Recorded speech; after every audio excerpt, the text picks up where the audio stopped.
J'ai eu envie de vous parler d'un manga animé que j'aime bien et qui n'est pas forcément d'actualité, afin de vous parler d'une chose, pas forcément évidente, qui est souvent présente dans les mangas et animés de ce genre, l'innocence. Ne tournons pas plus autour du pot. Nazo no Kanojo X ou Mysterious Girlfriend.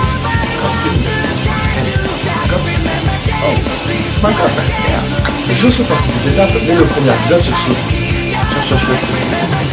personnage innocent, qui soit vraiment conscient des enjeux de la vie, de la galère que ça va être, ou encore de la complexité de la mort, de l'amour, ou de la vie en général.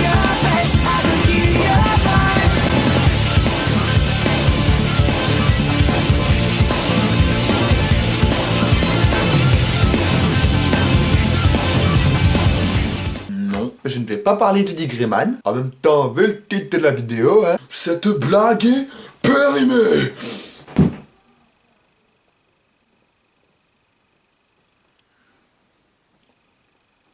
J'ai pas le budget pour les effets spéciaux. Ne tournons pas plus autour du pot. Nazo no Kanojo X ou Mysterious Girlfriend X est un manga apparu pour la première fois en 2004. Créé par Reiichi Ueshiba et adapté en anime au printemps 2012 par le studio Hood Entertainment. L'histoire est centrée sur Tsubaki Akira, un lycéen sans grande particularité. Un jour, une nouvelle élève fait son apparition dans sa classe, Urabe Mikoto. Discrète et atypique, elle sera très vite se faire remarquer. Surtout quand tu dors, même quand le cours est fini, genre 10 minutes après.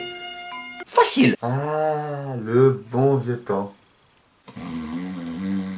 Attention, maintenant ça va peut-être paraître très étrange pour certains, mais voici le point de départ de l'intrigue. Après les cours, Takeshi reviendra en classe parce qu'il avait oublié sa boîte de bento et verra Urabe endormi sur son bureau. Il la réveillera, elle avait un salivé. Ça commence bien. Elle partira aussitôt et Takeshi remarquera la salive d'Urabe sur le pupitre. Oh merde, il va se passer quelque chose. À cause d'un rêve qu'il avait fait plus tôt, il se surprendra à la goûter. Stop.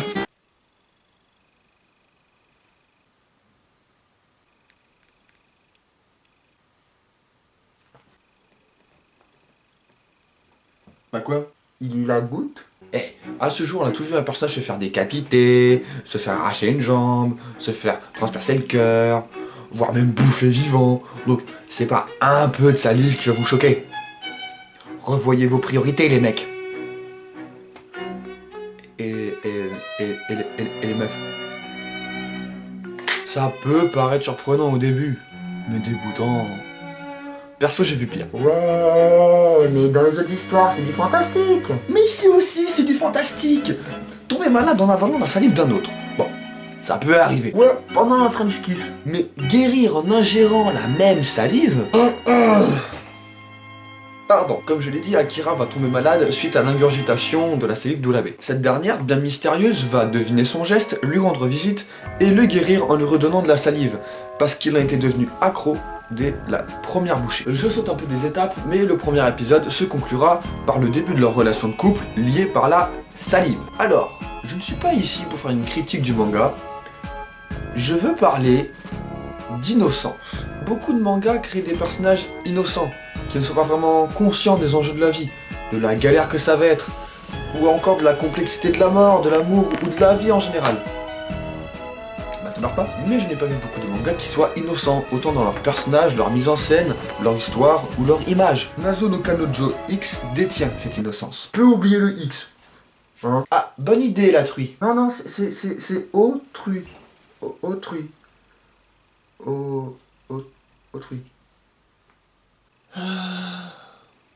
C'est beau l'innocence. Les deux personnages vont évoluer au cours de l'histoire, ils vont découvrir des choses par rapport à l'autre, et par rapport à eux-mêmes. C'est toujours moi. Les rêves d'Akira sont très explicites par rapport à la réalité. Toujours accompagnés d'une musique qui me fait penser à une fête foraine. Ces rêves sont une constante remise en question des différentes situations que l'on peut rencontrer lorsqu'on est en couple. Toujours agencés de manière à garder le secret autour d'Urabe, dans ce cas-là. Doute, envie, égoïsme, caprice, désir, jalousie. Tant de choses qui définissent leur relation amoureuse et qui, au-delà du lien salivaire, ressemble à une vraie relation. Avaler la salive de l'autre, ok. Mais est-ce que ça marche aussi avec des larmes?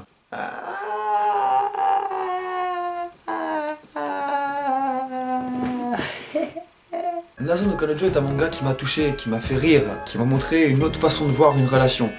et qui m'a fait redécouvrir des choses que j'avais partiellement déjà vécues. Je trouve que les mangas de romance, ou dans ce même genre, manquent de cette innocence.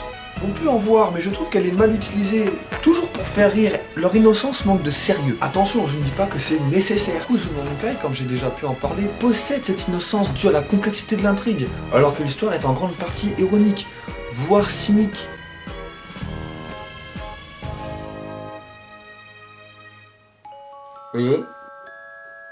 Et quoi? Bah... T'en as pensé quoi du manga? Ah! Il est cool. Je l'ai vu 3 fois. Ça se regarde bien. C'est marrant. Après, mon avis n'est pas le vôtre. Vous connaissez la musique. C'était Mr. Vince pour un moment d'analyse. Bye bye!